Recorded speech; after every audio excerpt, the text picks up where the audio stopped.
Well, great to meet you, Linda, here in Orvieto. We found this nice quiet spot just in front of these really ancient caves But you know, Orvieto built on a rock, on a loads rock. of caves. What brought you to Italy? What brought us to Italy was the beehive.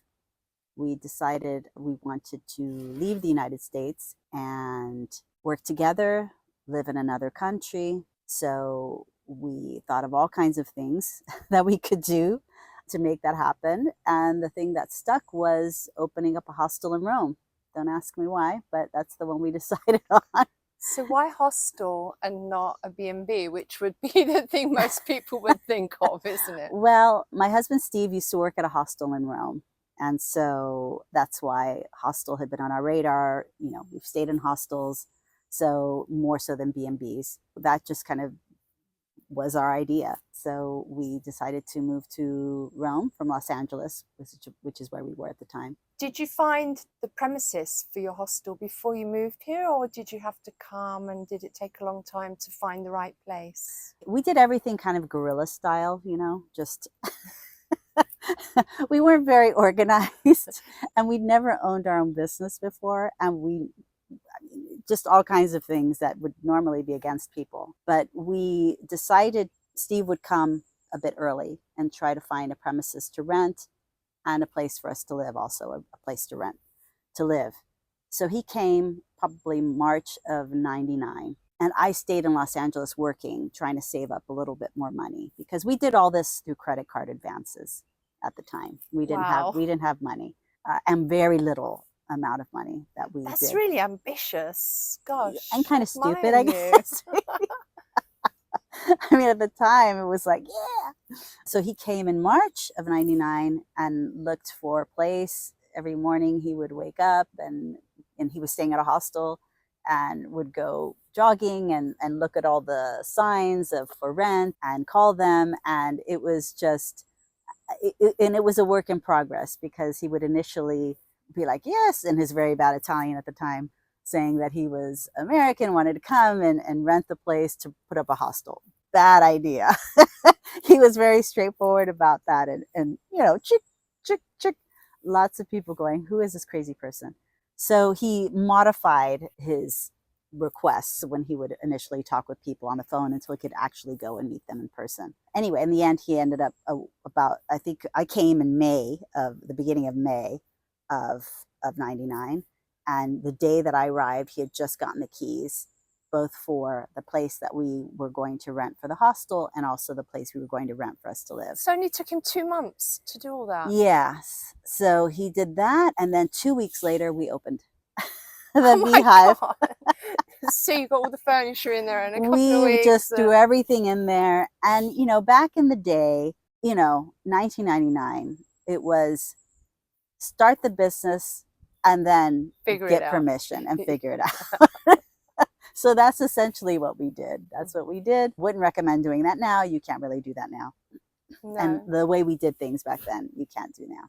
So how about visas and stuff like that? Was that a problem? Well, did you figure that out on the way as well? Well, we both applied to a university in Rome and got accepted and got our visa, student visas for a year.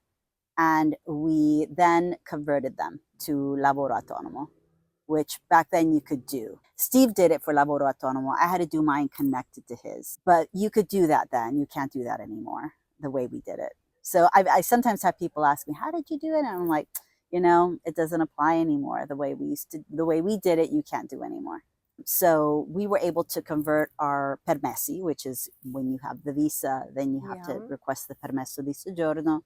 And we did ours for study. Like I said, Steve converted his to lavoro autonomo, like self-employment. That's how we did it. And mine was a little bit more complicated, but anyway, that's the way it was at the beginning. Like I said, it is no longer possible to do it like that. Must have been a good idea because I know you just celebrated a really important anniversary. Yeah. Your business has been going for how many years? 25 years. So you just jumped in and it all worked out. It worked out. Yes, yes. I wouldn't recommend it now, though, to do it the way we did it. I don't think it's really that possible. And B, you know, there's just a lot more regulations and things like that now. People tend to think of Rome as being a little bit wild, and it used to be. It's not the way it is now. People tend to have this impression still that Italy in general is quite a sort of country where you can get away with all sorts of things, but Yes. it's not like that anymore, No, is and you can for certain things, maybe. Sure, you can double park there, or, there's certain things you can do still. But even then, some of those things, sometimes,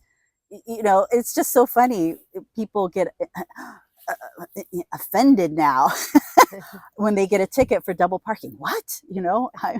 Because they've been doing it with impunity for so long that when they don't realize, actually, you're not supposed to do that. And so you getting a ticket, yeah, you get a ticket. But you can still do certain things like that. But no, I mean, as far as the legalities of a business, yes, the way we did it back then, there's no way we could do that now.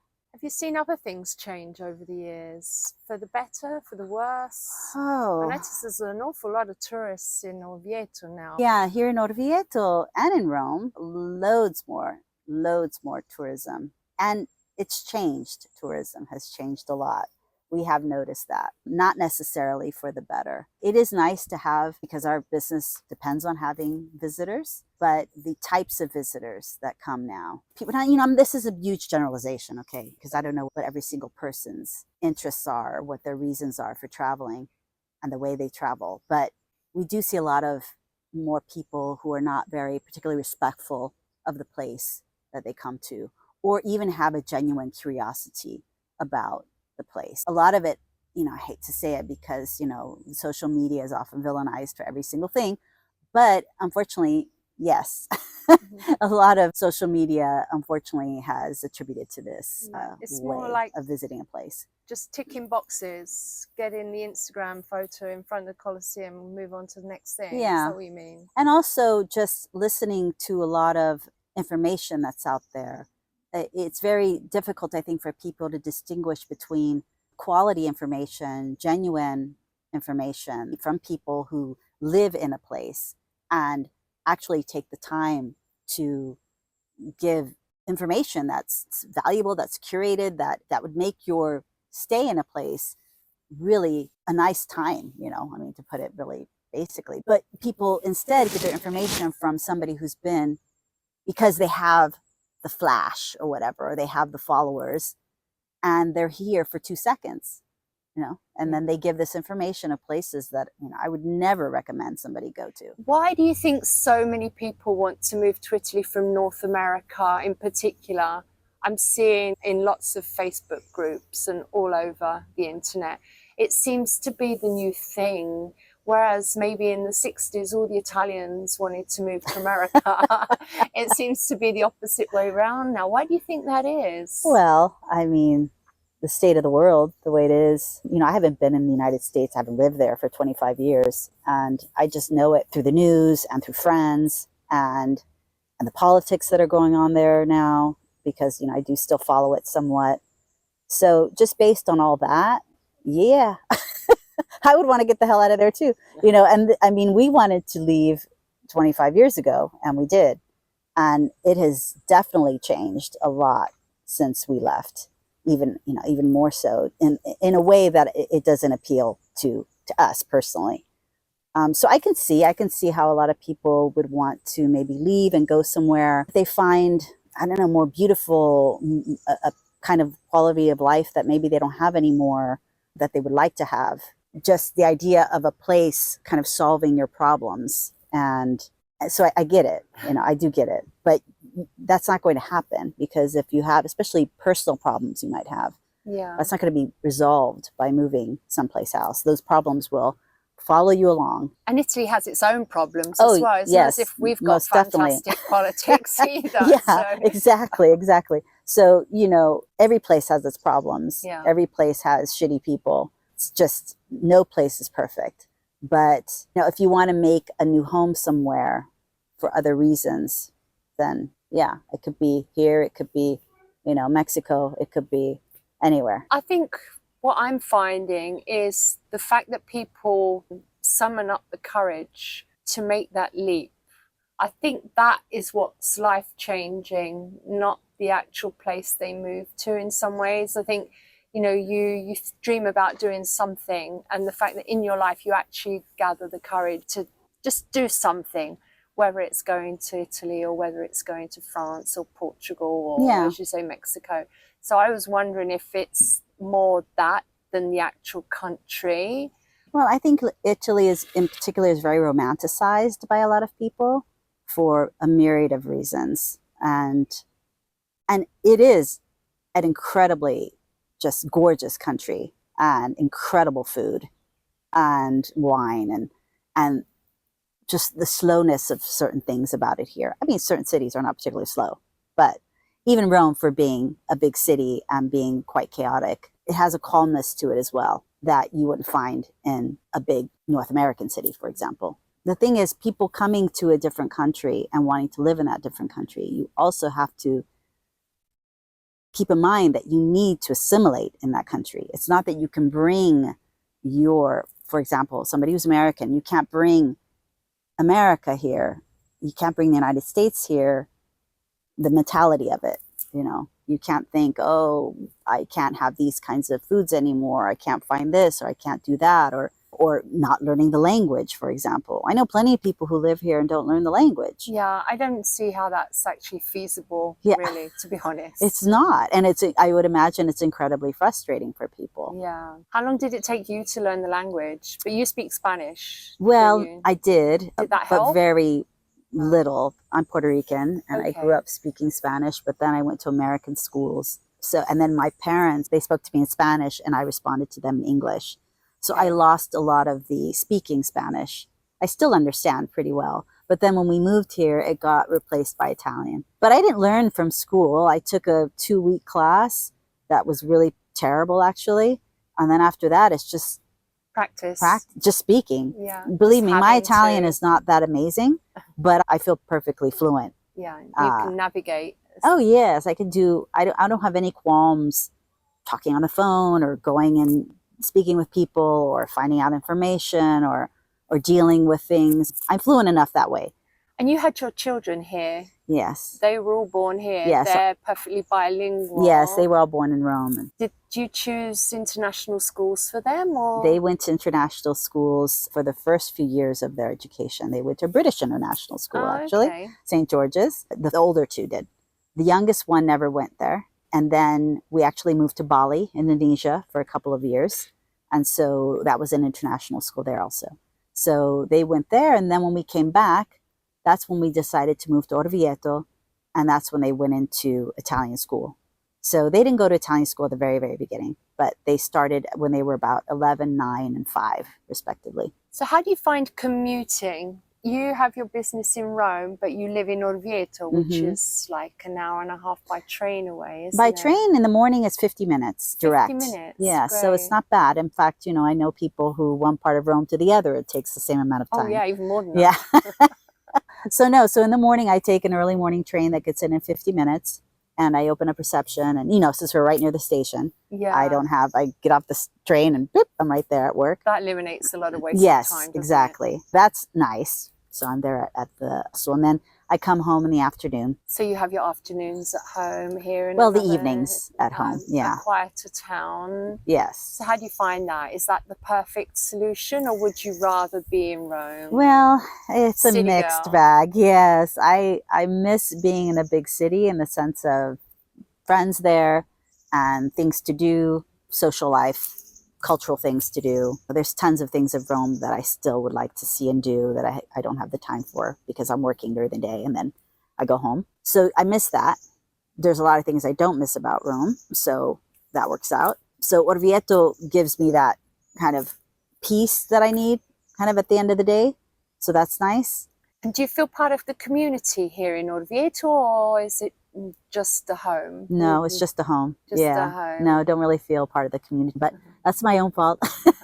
Are they welcoming? Are they fed up with having so many tourists around that they... No, I mean, we've been here 12 years now, and there's people that, there's the whole being invisible in this town thing where people just look right through you and don't say hello. That's fine, whatever. I took offense to it at the beginning, and now I'm just like, whatever. The neighbors who are the family who own the building, lovely people. We have a very good friend here who's Italo-American. She is wonderful, kind of an extended family almost. So we have a handful of people here that we really like, but not really that many considering how many years we've lived here. So yes, it's more our home that we really like here. Is there a big expat community at all or not? Because if you say that, it leads me to think that there isn't a lot of expats. No, there are. Oh, there are. We just don't Okay. really, You we're don't. just not really involved with the expat community here. Okay. And a lot of them are retired people that are here part of the year. They come back and forth. Schengen shuffle.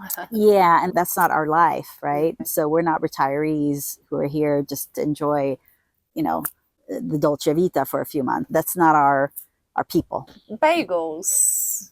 Yeah, that's our other business. Yeah, we make bagels. That saved our business, actually, our main business. That saved us. So COVID. yeah, we were destitute. We had no idea what we were going to do. It was awful. I mean, lots of people. You know, we're not the only ones. There were many people who were in dire straits during Most that time. self-employed. Yeah. So yes, so one day I decided to post on social media that Steve would make bagels because my husband, he's the one who makes bagels and food in general. So I offered on social media. I said Steve will make bagels, tortillas, you know, bread, because he makes his own bread. And the bagels were the one that everybody wanted. They completely took off. And then he started making pickles too. He makes kosher style dill pickles. So that's what we make now. And that's, like I said, that saved us. And it just became its own business. So we have the bagels and pickles that we make. And we have a hostel. So something good came out of COVID in the end. Yes. And I've actually seen a lot more bagels around town. Yeah. Since. Might be our bagels. Probably. No, because we sell privately, but we also have a lot of wholesale clients. So we have bagels in different cafes and things like that in Rome. We'd love to have more because there are people who sell bagels, but they're not real bagels. They're just bread with a hole in it. So we sell the real deal. It's nice for the customers, the wholesale customers that we have who believe in our product, because, you know, we're not the cheapest thing as far as wholesale, but these are the people who buy our bagels really believe in supporting an artisanal product. Do you think you'll stay in Orvieto, or do you think you'll ever move to a different village or to Rome itself? Wouldn't want to move to another small town. No. If we're going to be in a small town, we might as well stay here.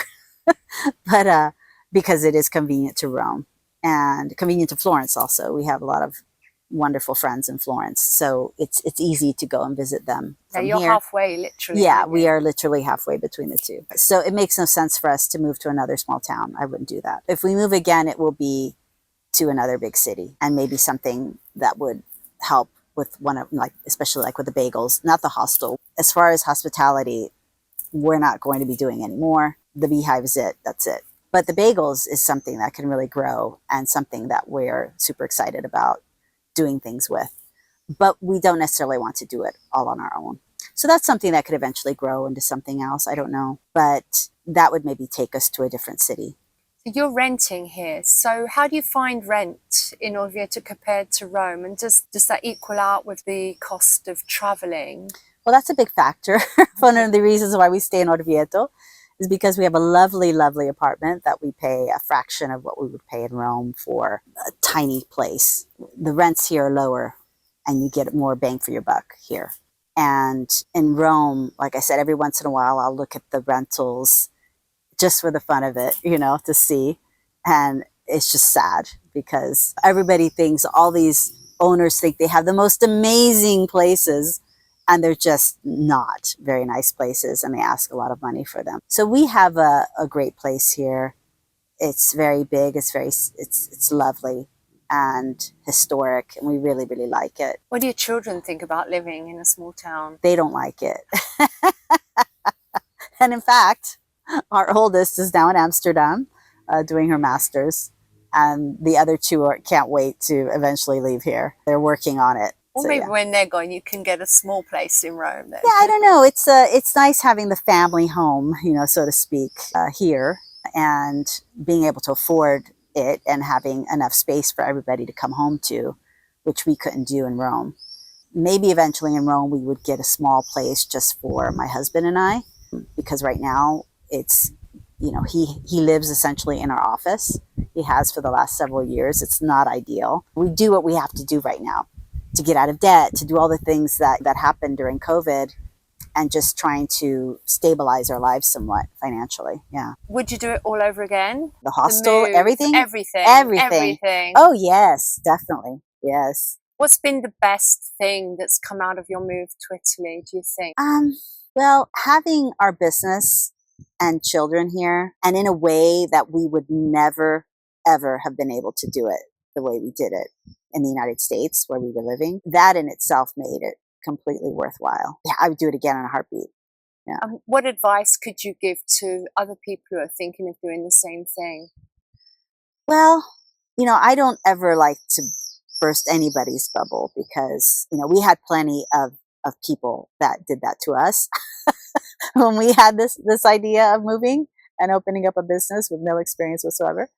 But there is a world of information out there now on the internet. There was no internet when we started our business. Yahoo was what you looked up at the beginning, and for searches and things like that. There was not the amount of information out there then as there is now. So you can definitely do your research and see what things are like and talk to people. You can definitely be more prepared. And maybe find the right professional as well that can give you the precise information. Maybe. Yes, for sure, sure. But no, if somebody wants to make a move, you should also question your reasons for wanting to do that, and also in a way ask, what can I contribute to this place that I'm moving to? Like, what am I going to do while I'm there? Am I going to just take and take and take and not give anything? Because it's a two-way street, right? You have to also be giving to the place that you're moving to, in my opinion.